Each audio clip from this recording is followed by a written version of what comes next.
त्यानंतर पुन्हा एकदा आपण वळणार आहोत आणखी एका महत्त्वाच्या टप्प्याकडे। महाराष्ट्राच्या राजकारणातील सर्वात मोठा ग्रँड फिनाले नेमका कसा घडला याचा थरार आत्ता आपण पाहणार आहोत। 2 जुलै 2023 हा तो दिवस ज्या दिवशी पुन्हा एकदा माध्यमांमध्ये एकच सवाल उपस्थित करण्यात आला, विचारला जाऊ लागला, अजितदादा कुठे आहेत? आणि अवघ्या काही तासातच महाराष्ट्राच्या राजकारणात असा काही महाभूकंप झाला ज्याचे धक्के आजही जाणवतायत।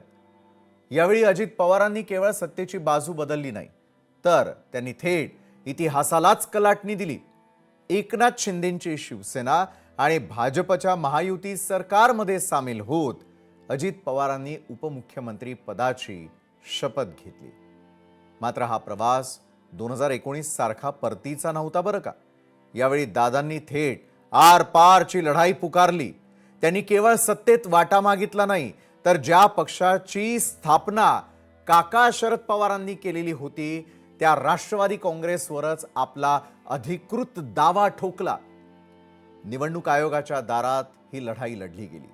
कागदपत्रांचा खेळ आणि युक्तिवादांच्या चकमकीनंतर राष्ट्रवादी काँग्रेसची 2 शकलं झाली।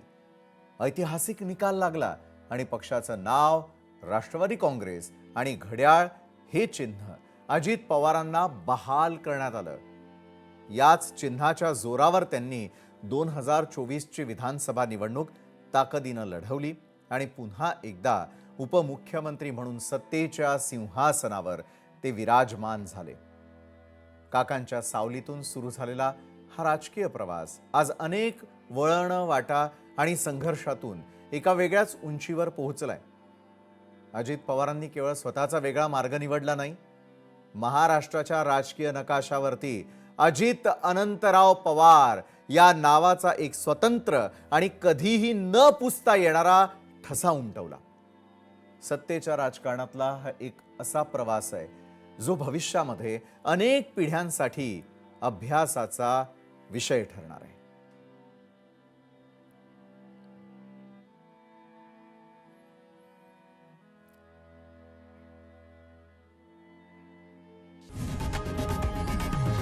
लोकशाही मराठी ऐका, पहा, जागरूक रहा।